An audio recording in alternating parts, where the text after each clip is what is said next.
Extra ordinary वो आया, माहौल आया जब आप लोगों का तब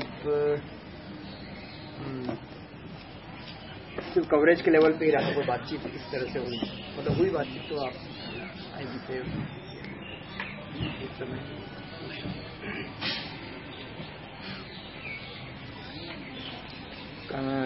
शुरू करें, लोकसभा चुनाव लड़ रहे हैं। हाँ जी, लड़ते हैं। मेरे को मेरा चुनाव लड़ना या ना लड़ना इम्पोर्टेंट नहीं है, इस टाइम देश को बचाना जरूरी है और देश को बचाने के लिए लड़ रहे हैं हम लोग। तो राजनीति में आयु देश को बचाने के लिए, दूसरे साथ नहीं, आपका चुनाव लड़ना न लड़ना ये तो बहुत मायने रखता है, क्योंकि लीडरशिप जब राजनीति में आए तो लीडरशिप करने आए तो लीडरशिप तो सामने से होती है, लीडरशिप सामने से होती है। जरूरत पड़ेगी जरूर लड़ेंगे, कभी भी मैदान छोड़ के भागे नहीं है। दिल्ली में जरूरत पड़ी थी, शीला जी को भी हराया था, इसीलिए तो जब भी जरूरत पड़ेगी, जहां जरूरत पड़ेगी मैं तैयार हूं। लेकिन पूरा चुनाव मेरे ऊपर केंद्रित नहीं है कि अर्जुन कहां से लड़ेगा। नहीं, लीडर तो होता ही है। देखिए, नहीं, मैं सहमत हूँ, लीडर के बिना तो नहीं हो पाएगा। पार्टी ने तय किया है कि चुनाव मेरी लीडरशिप में लड़ा जाएगा, उतना तक है। मैं चुनाव लड़ूंगा कि नहीं लड़ूंगा, कहां से लड़ूंगा, वो इम्पोर्टेंट नहीं है। इस टाइम मैं एक मिशन पे ये निकला हूं कि देश के सारे अच्छे लोगों को इकट्ठा कर लूं और सारे अच्छे लोगों को इकट्ठा करके कहूंगा ये भगवान ने मौका दिया, सारे आ जाओ एक साथ, अभी देश को बचा लो। क्योंकि अब देश नहीं बचा, अभी देश की क्या हालत है। मुकेश अंबानी जैसे लोग इस देश को चला रहे हैं, ना राहुल गांधी चला रहे, ना सोनिया गांधी चला रही, और अगर मोदी जी आ गए तो ना मोदी जी चलाएंगे। चिदम्बरम ने कहा है कि मुकेश अंबानी पे $1 बिलियन का हमने वो लगाया। मोदी जी, मुकेश अंबानी की एक जेब में राहुल गांधी है और एक जेब में मोदी है, तो एक बारी वो मोदी को इस्तेमाल कर लेते हैं, एक बारी राहुल गांधी को। अगर हमें व्यवस्था बदलनी है, हमारा टकराव सीधा अंबानी जैसी ताकतों से है।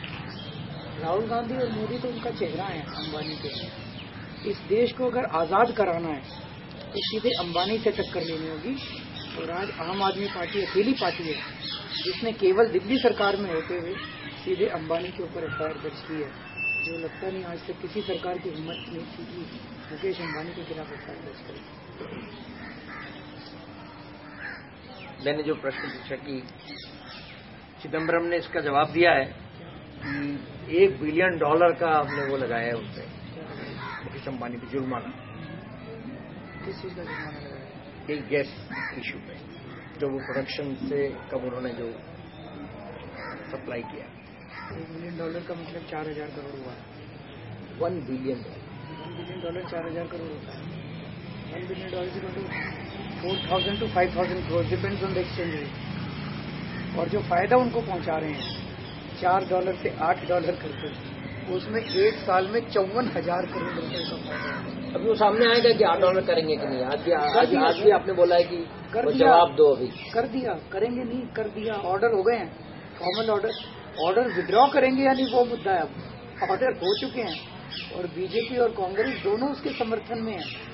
जब मैंने मुकेश अंबानी जी के खिलाफ एफआईआर दर्ज की तो बीजेपी और कांग्रेस दोनों ने कहा कि मुकेश अंबानी जी के खिलाफ एफआईआर करना असंवैधानिक है। बताइए, मतलब मुकेश अंबानी जी के खिलाफ एफआईआर करना। नहीं, मैंने तो ऐसा नहीं पढ़ा कहीं भी। सर पढ़ लीजिए, मोदी जी का स्टेटमेंट है कि मुकेश अंबानी के खिलाफ एफआईआर दर्ज करना असंवैधानिक। मोदी जी का स्टेटमेंट है। अरुण जेटली जी ने ब्लॉग लिखा है कि मुकेश अंबानी के खिलाफ एफआईआर दर्ज करना is an assault on the federal structure of this country. अरे बताइए, फेडरल स्ट्रक्चर के ऊपर असॉल्ट कहाँ का हो गया? दोनों बीजेपी और कांग्रेस में का अंबानी जी से इतना घनिष्ठ संबंध कि दोनों की रूह कांप उठे बीजेपी और कांग्रेस की, अंबानी जी के खिलाफ एफआईआर कर दी गई। बताइए, मुझे तो नहीं लगता कि देश में अंबानी एक वो इशू है जिससे कि पूरे देश की राजनीति अंबानी पर अटैक करने से चलेगी। और अंबानी पर एफआईआर दर्ज कराने का मतलब ये है कि पूरे देश की राजनीति में जो आपसे एक्सपेक्टेशन थी वो सामने आ गई। एक्चुअली सब आप ये करेगा कि अंबानी पर मुकदमा करने का जो गट्स रखेगा, इसलिए पूरे देश में अब आप चलेगा। मतलब इसलिए देश में आपको लेके जो एक्सपेक्टेशंस हैं, दिल्ली में, दिल्ली से बाहर, चेन्नई में, देहरादून में, हर जगह वो ये इसलिए आदमी डर गया, दूसरी राजनीति को सपोर्ट करने वाला इसलिए प्रभावित हो गया कि नहीं आप अंबानी पर मुकदमा कर सकते, इतना गट से। मुझे नहीं पता कोई प्रभावित होगा कि नहीं। इन देश की राजनीति आप जो आपने कहा ना, आप वो चला रहा है अंबानी, वो तो चला रहा है, जनता को पता नहीं है। मुकेश अंबानी जैसे कुछ लोग इस देश को चला रहे हैं। मुकेश अंबानी ने तो नीरा राडिया टेप में खुद ही रंजीत भट्टाचार्य ने बोला कि मुकेश अंबानी कहता कांग्रेस मेरी दुकान है, और उसी तरह से बीजेपी इनकी दुकान है। भाई मुकेश अंबानी जैसे कुछ लोग इस देश को चला रहे हैं, इस बात को नहीं नकारा जा सकता। जनता को इसके बारे में नहीं पता, ये अलग बात है। जिस दिन सारी सच्चाई जनता के सामने आएगी, जनता को पता चल जाएगा कि मुकेश अंबानी की एक जेब में बीजेपी और दूसरी जेब के अंदर कांग्रेस। नंबर 1, मैंने ये कभी नहीं कहा कि मैंने मुकेश अंबानी जी के खिलाफ एफआईआर दर्ज कर दी, अब सारे देश की जनता मुझे वोट देगी। देश की जनता देगी। मैंने अपना धर्म, मैंने वोट का जिक्र नहीं किया। मैं कह रहा हूँ आपसे जो एक्सपेक्टेशन है कि ये बड़ा काम करेगी, तो बड़ा काम है सर। 1.5 महीने में बताओ और क्या कर सकते थे। बिजली कंपनियों को ऑडिट करवा दिया, मुकेश अंबानी जी के खिलाफ एफआईआर दर्ज की। लोग कहते हैं हमें सरकार से गवर्नेंस नहीं आती, ऐसे कई मीडिया वाले कहते हैं हमें गवर्नेंस नहीं आती। टाइम्स ऑफ इंडिया नाम मत लिखिएगा क्योंकि ये दूसरा अखबार है, आप ये लिख दीजिए। इंग्लिश के एक बड़े अखबार ने खुद का सर्वे कराया, फुल पेज स्टोरी आई थी। उन्होंने कहा कि पिछले 1 महीने के अंदर, 1.5 महीने में दिल्ली में भ्रष्टाचार के लेवल में भारी गिरावट हुई है। वो कह रहे हैं, मैं नहीं कह रहा। उसमें ये लिखा था ट्रांसपोर्ट डिपार्टमेंट के सामने लाइसेंस बनवाने के लिए पहले दलाल, चारों तरफ दलाल घुमा कर, सारे दलाल भाग गए। अब आपका काम 10 मिनट में हो जाता है। उन्होंने कहा कि सरकारी अस्पतालों में पहले दवाइयां नहीं मिलती थी, अब सरकारी अस्पतालों में जितनी दवाई डॉक्टर लिखता है सारी फ्री में मिलनी चाहिए। बताइए कैसे गवर्नेंस नहीं आती। और गवर्नेंस होती क्या है? यही तो गवर्नेंस होती है। अगर सर 1.5 महीने में हमने इतना कर दिया तो छोटा काम तो नहीं है। तो किसी ऑटो वाले से पूछ लो, वो कहता है जी 1.5 महीने के अंदर अब पुलिस ने पैसे लेने बंद कर दिए। किसी रेडी वाले से पूछ लो, किसी ढाबे वाले से पूछ लो, कहते जी पुलिस ने हफ्ता लेना बंद कर दिया। छोटी बात नहीं है सर, बहुत बड़ी बात है। तो थोड़ी बहुत गवर्नेंस हमें भी आती है, जहाँ उनकी तरह की गवर्नेंस नहीं आती। वो ये कहते हैं भाई 1 लाख करोड़ रुपए तुम भी कमा लेते, थोड़ा बीजेपी को फेंक देते, थोड़ा कांग्रेस को फेंक देते। नहीं, ऐसा कोई नहीं कहता। ऐसी उनकी गवर्नेंस यही होती है सर। वो गवर्नेंस का उनका मतलब यही है, भाई तुम भी खाओ हमें भी खिलाओ। ऑपोजिशन जो है वो बेसिकली एक रूलिंग पार्टी का ही हिस्सा बनी हुई है अपने देश के अंदर। कहीं भी देख लीजिए, ठेके उनको भी मिलते हैं, ठेके इनको भी मिलते हैं, दोनों मिलकर लूटते हैं सर देश को। ऑपोजिशन आज तक थी नहीं इस देश के अंदर। देखिए, एक जो बड़ा सवाल है जो सबके मन में उभरता है, जो आपको सुनता है, जो आपके बारे में समझता है, जो आपको टेलीविजन पर देखता है, जो पढ़ता है, और बहुत जेन्युइन सवाल ये है। एक बड़ी पूरी एक सिस्टमेटिक इमेज ये बन रही है कि आपको अगर आप समर्थन कर रहे हैं या आपके खिलाफ नहीं बोल रहे हैं तो आप ईमानदार हैं, बाकी अदरवाइज आप भ्रष्ट हैं।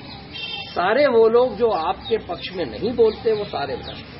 अरविंद केजरीवाल के अलावा सारे लोग भ्रष्ट हैं सर। अरविंद केजरीवाल, उनके कैबिनेट और उनके साथी सब ईमानदार हैं। ये बहुत ही भयावह स्थिति बन रही है। ये बहुत पर्सनल सवाल पूछ रहा हूँ। पर्सनल नहीं है सर, मैंने ये कब कहा? आप मेरा पूरी शैली ये है, जैसे आपके मंत्री से कोई आदमी प्रश्न पूछ ले तो कहता है कितने पैसे दिए मोदी ने प्रश्न पूछने के। आपसे कोई प्रश्न पूछ ले तो आप कहते हैं मीडिया वाले आए, उन्होंने भ्रष्टाचार किया। एक रिपोर्टर ने जानकारी ली, लेकिन उसने कहा मेरे संपादक ने भ्रष्टाचार का बोला है कि साहब लिख दो, आप सब गलत हो रहा है।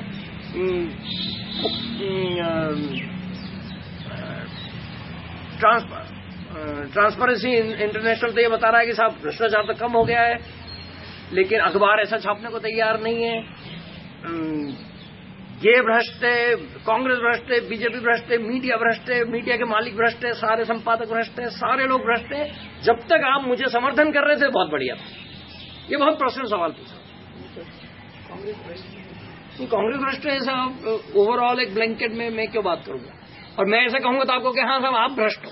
मैं तो पूछ रहा हूँ आपसे, एक बात बता रहा हूँ मैं आपसे, इसका जवाब बहुत स्पेसिफिक हमें एक वाकई चाहिए। देश के हम 4 करोड़ रीडर तक पहुंचते हैं। मैं इसका स्पेसिफिक जवाब ये चाहता हूँ कि क्या जो लोग अरविंद केजरीवाल और आपको समर्थन नहीं देते, या कि वो लोग जो अरविंद केजरीवाल और आपकी टीम को का विरोध नहीं करते, विरोध करते हैं किसी मुद्दे पर, किसी बात पर, किसी चीज पर, वो सारे भ्रष्ट हैं। ये जॉर्ज बुश शैली है कि साहब support me otherwise you are all terrorist. मैंने तो कहा नहीं सर, ये पूरी यही इंप्रेशन है, क्योंकि आप लगातार हमले इसी तरह करते हैं। मैंने ऐसा नहीं कहा, आप मेरे स्टेटमेंट दिखा रहे हैं। पर मैं आपसे पूछना आपको तो सार्वजनिक स्टेटमेंट है कि ये भ्रष्ट, ये भ्रष्ट, ये भ्रष्ट, पूरा वेग होता है, पूरी कांग्रेस भ्रष्ट, पूरी बीजेपी भ्रष्ट, पूरा मीडिया भ्रष्ट। जब मीडिया सपोर्ट कर रहा था तब वो भ्रष्ट नहीं था, फिर मीडिया ने जब आपने धरना दिया, धरने के समय से पूरा चेंज हुआ, क्योंकि एक मुख्यमंत्री धरना दे, अच्छा था बुरा था मालूम नहीं, मीडिया को नहीं सूट किया, कि मीडिया को लगा कि ये गलत हो रहा है, इससे बड़ी व्यवस्था खराब हो रही है, जो भी हो रहा है वो वही सारा मीडिया। तो आपने दौड़ मीडिया, अब मीडिया तो एक पूरा एक सिस्टम है, तो सिस्टम बदलने आए तो सब भ्रष्ट हैं क्या? एक बहुत स्पष्ट, इसका जवाब स्पष्ट है कि इतना वेग क्यों है। आप मुकेश अंबानी बोल रहे हो, हमें दिक्कत नहीं है, आप कांग्रेस में नाम ले लेके एक एक आदमी का बोल रहे हो, हमें दिक्कत नहीं है, लेकिन आप तो एक सारे भ्रष्ट, पूरे सिस्टम 100% लोग भ्रष्ट। आपको दिक्कत किससे है? कांग्रेस को भ्रष्ट बोले तो दिक्कत नहीं है। नहीं है ना? नहीं मुझे नहीं, नहीं बीजेपी सभी में दिक्कत है मुझे। तो किससे दिक्कत है? दिक्कत ये है कांग्रेस, बीजेपी, मीडिया, संपादक, वैज्ञानिक, साहित्यकार, पत्रकार, जो भी आपके अगेंस्ट बोलते हैं। मैंने तो कहा नहीं सर। आपका तो भाषण है, रिकॉर्डेड है, दिखाओ कि मीडिया भ्रष्ट है, बीजेपी भ्रष्ट है, कांग्रेस भ्रष्ट। मीडिया से ज्यादा दिक्कत हो रही है? नहीं मुझे मीडिया से दिक्कत नहीं है। मैं बहुत मन से एक भारत के नागरिक के रूप में पूछना चाहता हूँ। आप इंटरव्यू नहीं ले रहे, आप भड़ास में। नहीं मैं एक बात करूँ, ये देखिए, ये चेंज हो गया ना, यहीं पर आकर the kind of patience, that is what exactly I was expecting. मैं आपसे यही आशा रखता था कि आप ये बात कहेंगे, क्योंकि आपसे मुझे जवाब चाहिए, न कि पलटवार। तो आसान है, कल की आपकी सूची में आप लिख दो कि भाई एक कल्पेश आदमी संपादक भ्रष्ट, गलत है ये। इसलिए एक स्पेसिफिक प्रश्न ये है कि सारे भ्रष्ट हैं, हम ईमानदार हैं, ये एक मैसेज है, इस पर आप क्या चाहेंगे? क्योंकि स्पेसिफिक क्यों नहीं है आप? हमारा मैसेज नहीं,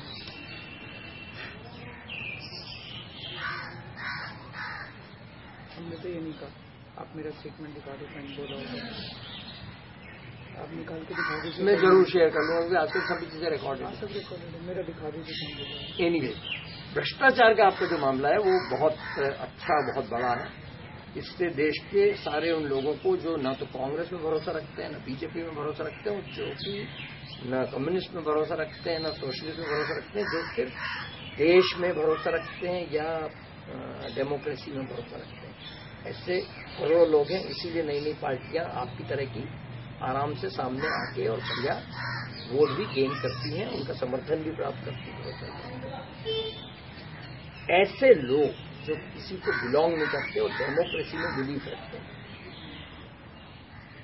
ऐसे लोग करप्शन के अगेंस्ट जो ताकतवर मूवमेंट खड़ा हुआ है, जो आप लीड कर रहे हैं, उसको अच्छा मानते हैं, सपोर्ट करते हैं।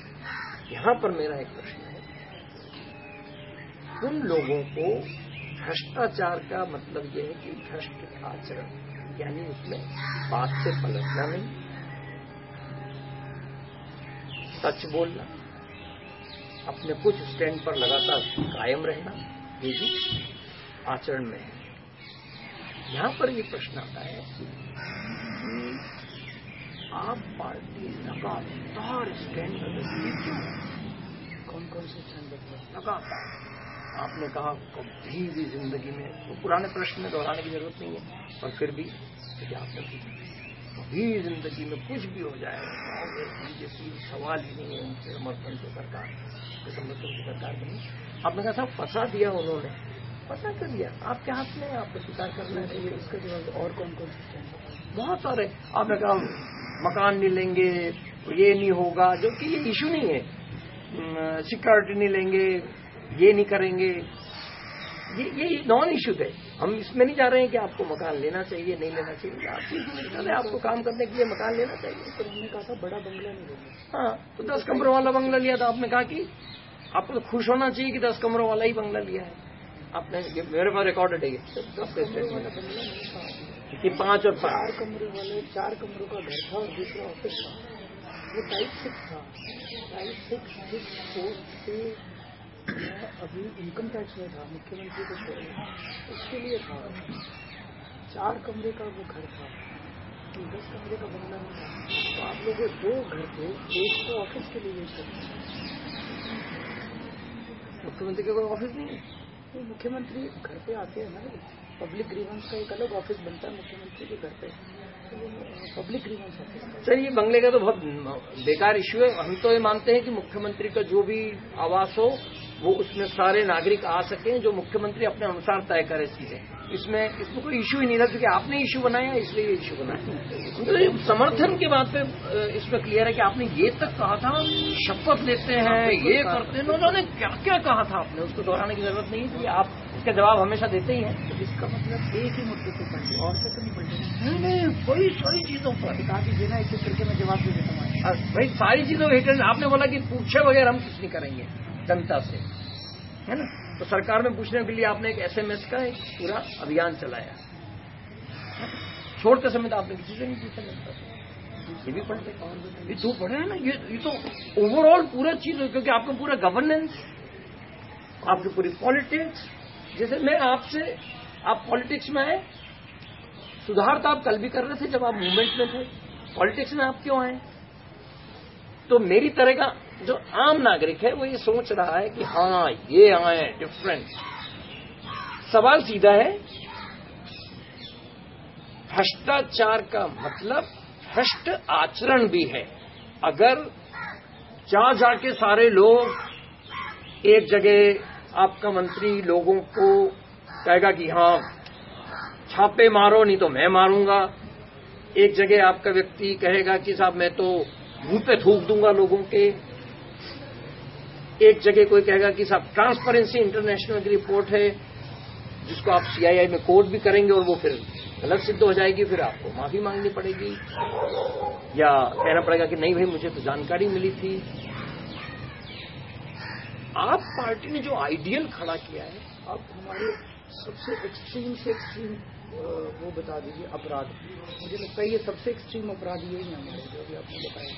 हमारे मंत्री ने जाके ये कहा, हमारे मंत्री ने कहा मैं थूकूंगा, और हमारे किसी नहीं सबसे ये एक्सट्रीम नहीं, ये तो साइड का बताया मैं आचरण में। सबसे एक्सट्रीम अपराध 2 ही चीजें, कांग्रेस का समर्थन लेकर सरकार बनाना नंबर 1, और अपनी बात से पूरी तरह पलट जाना कि भाई हम पूछ के ही करते हैं नंबर 2, क्योंकि आम आदमी और लोगों तक नहीं, ये 2 बेस है। और बाकी तो मैंने आपको गिनाया, उसको मैं विड्रॉ भी कर रहा हूँ, वो तो छोटे हैं। ये भी हुआ मेरा, मैंने जो मफलर पहना वो धुला हुआ नहीं था। नहीं ये आपने भाषण में बता चुके हैं कि मैंने सैंडल पहनी वो गलत था, ये था, ये ठीक नहीं है, ये हमारे इश्यू नहीं। आपके नहीं, भास्कर के नहीं नहीं, किसी के भी नहीं है, किसी के भी नहीं, कईयों के हैं भास्कर। नहीं किसी, मैंने आज तक नहीं पढ़ा कहीं। अच्छा, हाँ वो आपकी पर्सनैलिटी को डिस्क्राइब करने के लिए कहीं लिखा जाता है तो उसमें क्या दिक्कत है? नेता है तो पर्सनैलिटी को तो आपको डिस्क्राइब नहीं करिए सर, बिल्कुल करिए। नहीं, लोग अगर कोई कर रहे हैं तो आपका स्वागत है, मैं मना करूँगा। पहली चीज हमने जरूर कहा था सर कि हम किसी का समर्थन नहीं देंगे और ना हमारी इच्छा के समर्थन देने की। और आपको पता है कि जो घटनाक्रम हुआ वो सबके सामने है, आप उसको ठीक माने या गलत माने, सबके सामने। कमरे के अंदर बैठ के कोई डील नहीं की गई। नहीं ऐसा हमारा किसी का प्रश्न भी नहीं है। मैं पूरा कर लूँ, आप काफी देर से बोल रहे थे, मुझे भी बोल लेने दीजिए। इंटरव्यू तो आखिर मेरा है ना, तो मेरे को भी छपेगा तो आप ही तो मेरे प्रश्न थोड़ा मेरे को भी बोल लेने दीजिए सर। नहीं बिल्कुल देखिए, आपसे अपेक्षा है, मैं आपको इससे इंटरव्यू से हटके बोल रहा हूँ, आपसे अपेक्षा है। नहीं सर, आप ये बहुत समझना चाहते हैं। बिल्कुल सर, इंटरव्यू तो होते रहते हैं, आपके इंटरव्यू तो रोज आ रहे हैं, हमको आके इतना बड़ा लंबा इंटरव्यू करने की जरूरत नहीं थी। नहीं बिल्कुल सर, मैं आपसे बिल्कुल सहमत हूँ। इस बात से कई लोग हर्ट भी हुए होंगे कि भाई मैंने बहुत बार बोला था, बच्चों की कसम भी खाई थी कि भाई हम ना समर्थन देंगे, ना समर्थन देंगे। आपको मैं पूरा घटनाक्रम बता देता हूँ, उस घटनाक्रम से आप सहमत हो सकते, असहमत हो सकते, आपकी मर्जी है। कि हमें बिल्कुल समर्थन ना लेना था और ना देना था। हमारे पास एलजी से फोन आया, शुक्रवार का दिन था, कि भाई कल एलजी साहब मिलना चाहते हैं, बीजेपी ने मना कर दिया सरकार बनाने के लिए। हमारी यहीं वहाँ पे मीटिंग हुई मेरे घर पे, हमने चिट्ठी तैयार कर ली, भाई हमारे पास तो नंबर है नहीं, हम तो सरकार बना नहीं सकते। शाम को अचानक टीवी पे चलने लगा शकील अहमद का स्टेटमेंट कि उन्होंने चिट्ठी दे दी एलजी को कि हम बाहर से समर्थन बिना शर्त के समर्थन करने के लिए तैयार है आम आदमी पार्टी को। और सारे इसके अंदर चलने लग गया। इनके तो जो वादे थे वो बिल्कुल इम्प्रैक्टिकल थे, ये तो भाग रहे हैं, ये तो भाग रहे हैं, ये तो भाग रहे हैं। मेरे पास कई जगह से आने लगे कि आप लोग तो भाग रहे हो, आप सरकार नहीं चला सकते, आपको सरकार चलाना नहीं आता, आप तो भाग रहे हो, आपके वादे इम्प्रैक्टिकल है। एक धर्म संकट पैदा हुआ और कई अच्छे वॉलंटियर्स के अच्छे समर्थकों का ये आने लगा, एक धर्म संकट पैदा हुआ, भाई हम सरकार तो नहीं बनाना चाहते। तो अगले दिन मैं एलजी से मिला, मैंने कहा सर 10 दिन का टाइम दे दीजिए, जनता से पूछते हैं जनता क्या चाहती है। ट्रांसपेरेंट तरीके से किया, आप इसको किसी भी तरह से ले सकते हैं, आप उसको गलत भी मान सकते हैं। फ्रैंकली मेरे को ये लग रहा था कि जनता कहेगी इनके साथ मत रहना सरकार, मुझे ये लग रहा था। हमने 10 दिन में 280 सभाएं की, 280 सभा। आप लोग के भी रिपोर्टर्स आए थे, उन्होंने देखा कि ओवरवेलमिंगली लोगों ने हाथ उठा के कहा, और वो भी हमारे समर्थक नहीं थे, क्योंकि इन सभाओं में भीड़ बहुत जबरदस्त उमड़ी थी। 280 में से 257 सभाओं में लोगों ने कहा कि आप सरकार बनाइए। हमने जनता के हिसाब से सरकार बनाई। आपने कहा कि हमने कहा था हम सारा काम जनता से पूछ के करेंगे। हमने कहा था हम स्वराज का बिल लेके आएंगे। स्वराज का बिल का जो हमने ड्राफ्ट है वो मैं अब आपको दे दूंगा। उस टाइम तो कैबिनेट में था तो इसलिए हम दे नहीं पाए।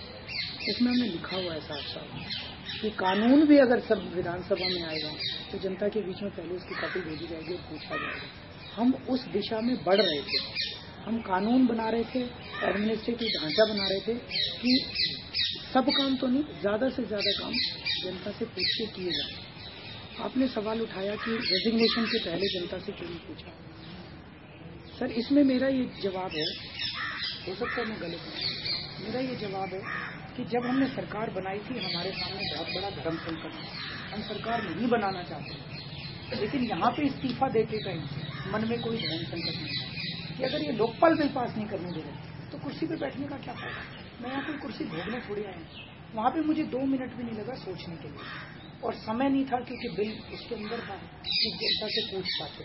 तो ये 2 कारण ठीक थे कि गलत थे, ये तो बाद में वोट किया जाएगा, एनालाइज किया जाएगा। बाकी सर कई सारे हमारे, मैं ये नहीं कह रहा 1.5 महीने में हमने कई गलतियां भी की होंगी, हमसे कई हम सीखेंगे भी, अपनी गलतियों से भी सीखेंगे। हर इंसान गलती, पर नियत साफ है सर, नियत में खोट नहीं, इसीलिए एक्सप्रेशन है और इसीलिए प्रश्न ये आ रहे हैं कि मैं सहमत हूँ आप के आचरण को लेके बहुत सारी बातें हैं ओवरऑल पूरी, क्योंकि जब मैं अपने लीडर को देखता हूँ, एक आम आदमी अपने लीडर को देखता है तो वो उससे आप बताते जाइए उसमें जो देखिए हम we are not in business suggestion, हम तो सुझाव नहीं दे सकते किसी तरह का, क्योंकि हम पूछेंगे, हम इस तरह का न तो राजनीति समझते हैं, न हम इस तरह की चीजों को जानते हैं कि कैसे चलाना। आपने जो पहले वाला प्रश्न पूछा था, मैंने कभी भी नहीं कहा कि सारे कांग्रेसी छोड़ें, इनफैक्ट मैंने उल्टा बोला है, कई बार मैंने बोला कि कांग्रेस से मतलब ओवरऑल जो आप, मैंने बहुत बार बोला है कि कांग्रेस के अंदर भी बहुत अच्छे लोग बैठे हैं, मेरी उनसे गुजारिश है कि छोड़ के आ जाए। मैंने ये बोला सर, आपने भी आगे बात, बीजेपी में भी बहुत अच्छे लोग बैठे हैं, मेरी उनसे गुजारिश है कि छोड़ के आ जाए। मीडिया में भी बहुत अच्छे लोग बैठे हैं, मैंने भी बोला हर जगह अच्छे और बुरे दोनों लोग होते हैं। हाँ, पर ये तो होता ही है ना, ये तो मैंने बोला, मैंने एक बार में नहीं किया, ये बार बार रिपीट करके कई बार मीडिया में ये उछाल दिया गया कि हम ये कह रहे हैं कि बाकी सारे चोर हैं, हम ईमानदार हैं। हम ये नहीं कह रहे, हमारे में भी कई गलत फिश विनोद भी निकल आया हमारे अंदर ही, इस तरह हमारे अंदर भी निकले। आपका जो विरोध करे वो गलत हो जाता है। विरोध नहीं किया सर, आपके मंत्री कानून को धज्जियां बिखेर रहे हैं, आपके मंत्री संविधान के प्रति, हाँ ये भी एक प्रश्न है। एक पूरा ढांचा ऐसा दिखाया जाता है आपकी तरफ से कि जितने भी डेमोक्रेटिक इंस्टीट्यूशंस हैं सब बहुत ही खराब है। कौन से मैंने बोला कि साहब केंद्र सरकार अंग्रेज है, लेफ्टिनेंट गवर्नर वाइसराय है, मतलब कोई इंस्टीट्यूशन कोई, ये तो हम दिल्ली सरकार चुन रहे थे तो आपको पता ही था कि ये तो दिल्ली सरकार किसके अंडर में है, कैसे काम करती है। आपने बल्कि आपका इंटरव्यू था, मुझे अच्छी तरह याद है, आप ही का इंटरव्यू था कि शीला दीक्षित ने तो ये कह दिया कि साहब सरकार इसमें है, हम डायरेक्ट क्या करें, सरकार इसमें है, हम क्या करें। तो ये तो पहले से पता ही था। तो इसमें इसको सड़क पर आंदोलन से तो होगा नहीं, इसका तो कोई तरीका होगा। सड़क आंदोलन से निकलेंगे फिर समाधान। हाँ, तो फिर सरकार में रह के सड़क आंदोलन ये नहीं हो सकता। दोनों करने पड़ेंगे सर। सरकार में आके जो चीजें अराजकता से स्वराज नहीं हो सकता। मतलब इसमें बहुत स्पष्ट है कि मैं अराजक हूं, इसको लेके सर किसी लड़की को जिंदा जलाना अराजकता है या मुख्यमंत्री का उसके खिलाफ धरने पे बैठना अराजकता है? 1600 लड़कियों का दिल्ली में बलात्कार हो जाना अराजकता है या मुख्यमंत्री का उनको न्याय दिलाने के लिए धरने पे बैठना अराजकता है? मुझे लगता है कि मैं मुख्यमंत्री की कुर्सी पे भोगने के लिए नहीं गया था। उस कुर्सी को जो काम उस कुर्सी पे रह के हो सकते थे, उस कुर्सी पे बैठ के किए। और जहां मुझे लगा कि अब ये कुर्सी वो वाला काम करने के लिए सक्षम नहीं है, मैं सड़क पे उतर गया। मैंने सड़क की लड़ाई नहीं छोड़ी है। मैंने जब अंदर गया था ये नहीं कहा था कि अब सड़क छोड़ के मैं अंदर जा रहा हूँ। सड़क की लड़ाई को संसद तक ले जा रहे हैं। संसद और सड़क को जोड़ने के लिए गए थे। जब सड़क पे आना पड़ेगा सड़क पे आ जाएंगे, अंदर जाना पड़ेगा अंदर आ जाएंगे। कुछ स्पेसिफिक नीतियों संबंधी बात। आप पार्टी से जो देश के सबसे बड़े दो मुद्दे हैं, भ्रष्टाचार और महंगाई। ग्रीन टी लेंगे, ब्लैक टी लेंगे? नहीं, मैं अभी चाय पी के यार। मैं तो पूछूंगा सर, आप बता दीजिए। मैं नॉर्मल पी के। नॉर्मल मेरी ग्रीन टी है। आप लोग आप लेंगे? मैं एक्चुअली मैं चाय 30 साल से मैं एक पर्टिकुलर चाय पीता हूँ। वो नहीं लेंगे। अच्छा, आप? मैं ब्लैक टी लेंगे। ब्लैक टी आप? वो कभी ग्रीन रुक जाइए, आप उनको अपना आप ले लीजिए, आप चाय लीजिए। सबसे बड़े जो दो बड़े देश के सामने मुद्दे लगते हैं तो सभी जानते हैं, कोई नई बात नहीं है, भ्रष्टाचार और महंगाई।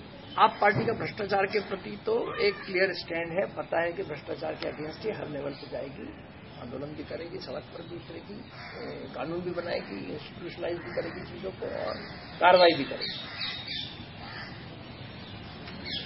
महंगाई, इसके बारे में कुछ भी पता नहीं कि क्या होगा और वो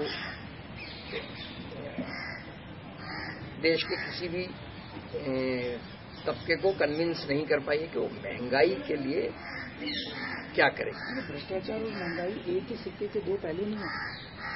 जैसे ये वाला अंबानी वाला जो केस है, ये तो बहुत ही आसानी से और साफ तरीके से समझा देता है कि किस तरह से भ्रष्टाचार और महंगाई एक ही सिक्के के दो पहलू हैं। ऐसे एक या दो आइसोलेटेड चीजें हो सकती हैं, हर चीज लिंक्ड नहीं है। लिंक्ड है, क्योंकि आपकी जब तक इकोनॉमिक पॉलिसी सामने नहीं आएगी। सब इकोनॉमिक पॉलिसी तो मैंने CIA में बता दी जो इकोनॉमिक पॉलिसी। हाँ, लेकिन वो वेग थी, जैसे कि मैं आपको उसका मैंने ध्यान से देखा उसको। पहले ये वाला जवाब दे दें। सन 2000 में मुकेश अंबानी जी को गैस के कुएं दिए गए। गैस निकालने की कॉस्ट वहां पे $1 से भी कम आती है। जब उनसे करार साइन किया गया तो ये 17 साल तक मुकेश अंबानी जी $2.5 प्रति यूनिट के हिसाब से गैस देंगे NTPC सरकार को। उनकी नियत पलट गई। 2-3 साल में बोले जी मैं तो नहीं देता, बिल्कुल गैस नहीं दी उन्होंने। $2.5 पे तो एक कतरा गैस नहीं। फिर उन्होंने मंत्रियों पे दबाव डाला, सरकार तैयार बैठी थी। मनीशंकर अय्यर मंत्री थे, मनीशंकर अय्यर ने मना किया तो सरकार ने मंत्री बदल दिया, मुरली देवरा को ले आए।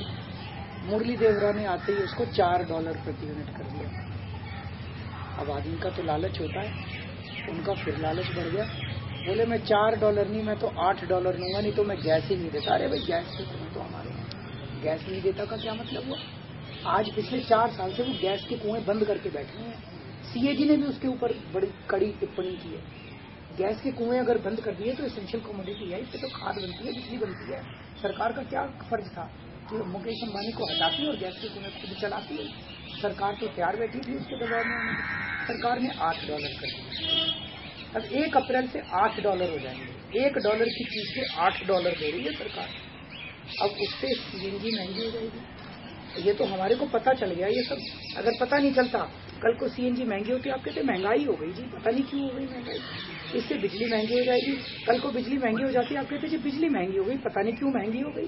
खाद महंगी हो जाएगी, इससे सारे सब्जियां, सारे फल सब महंगे हो जाएंगे। ये तो पता चल गया, नहीं तो आप कहते जी पता नहीं क्यों महंगी हो गई। अपने आप ही हो रही है महंगाई। अरे अपने आप थोड़ी हो रही है, कोई भगवान ने थोड़ी कर दी महंगाई। भगवान की दुश्मनी थोड़ी है अपने से, उन्होंने कर दी, अंबानी ने और कांग्रेस ने मिलकर कर दी, इसलिए महंगाई हो रही है। ये तो पता चल गया सर, हर चीज के पीछे यही है, अंबानी, कांग्रेस, बीजेपी का खेल चल रहा है इनका, इसलिए महंगाई हो रही है सर। ये बड़ा अच्छा एग्जाम्पल है समझने के लिए सर महंगाई को। बढ़िया। रोजगार सबसे ज्यादा आपको सपोर्ट है यूथ का? सर रोजगार का मेरे अपने मन में, मेरा मन में कहता है और मेरी समझ ये है कि सरकार के दो, एक तो सरकारी नौकरियां, फिर प्राइवेट में। नहीं, रोजगार मतलब सरकारी नौकरियां तो वो लोग किस, एक तरफ तो सरकारी नौकरियों में भ्रष्टाचार बहुत। कल मैं हरियाणा गया था, हरियाणा में बहुत सारे युवा मिले, कहते जी इतना गड़बड़ चल रहा है सरकारी नौकरियों में। तो गड़बड़ क्यों चल रहा है? पैसा ऊपर तक जाता है। जैसे दिल्ली में हमने कड़ाई कर दी, तो कड़ाई कर दो तो सरकारी नौकरियों में भी भ्रष्टाचार कम हो सकता है। लेकिन अब सरकारी नौकरियों से काम नहीं चलेगा। सरकार कितनी नौकरियां, काफी समय से कितनी नौकरियां देगी सरकार? सर हमें प्राइवेट सेक्टर को बढ़ावा देना पड़ेगा, हमें बिजनेस को बढ़ावा देना पड़ेगा। जब मैं बिजनेस की बात करता हूँ तो उस बिजनेस में रिक्शा वाला भी आता है, रेडी वाला भी आता है, मॉल वाला भी आता है, इंडस्ट्री वाला भी आता है, छोटी इंडस्ट्री भी, बड़ी इंडस्ट्री, सारे आ गए। सर सरकार धंधा करने नहीं देती इस देश के अंदर। एक रिक्शा वाला हो तो उसको डंडे मार मार के रिक्शा अंदर कर देते हैं, रेडी वाला हो तो उसकी सारी सब्जी उठा के ले जाते हैं पुलिस वाले, और मॉल वाला हो तो इंस्पेक्टर उसके सर पे बैठा रहता है, हर महीने पैसे लेके जाता है और उसको लाइसेंस देने में, और उसको सर ये खत्म करना पड़ेगा।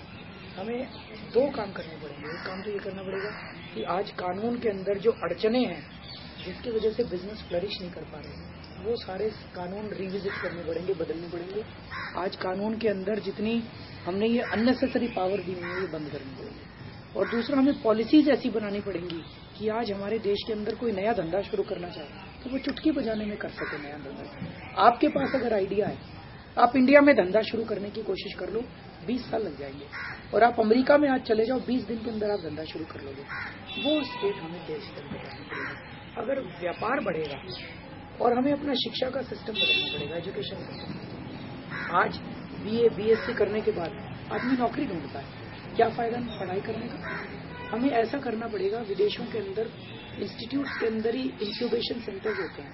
इंक्यूबेशन सेंटर में बच्चे के पास मान लीजिए आइडिया है, पढ़ते पढ़ते उसको आइडिया आया, तो वो वहीं पे सरकार उसको छोटा सा लोन देती है और वहीं स्पेस मिलती है उसको इंस्टीट्यूट में, वहां वो अपने आइडिया को इम्प्लीमेंट कर सकता है।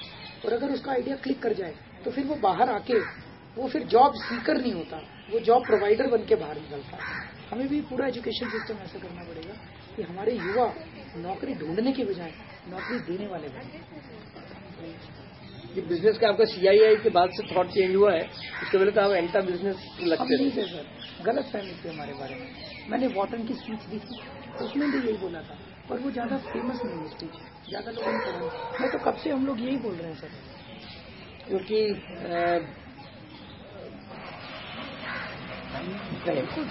लेते नहीं, मैं हम लोग तुम्हें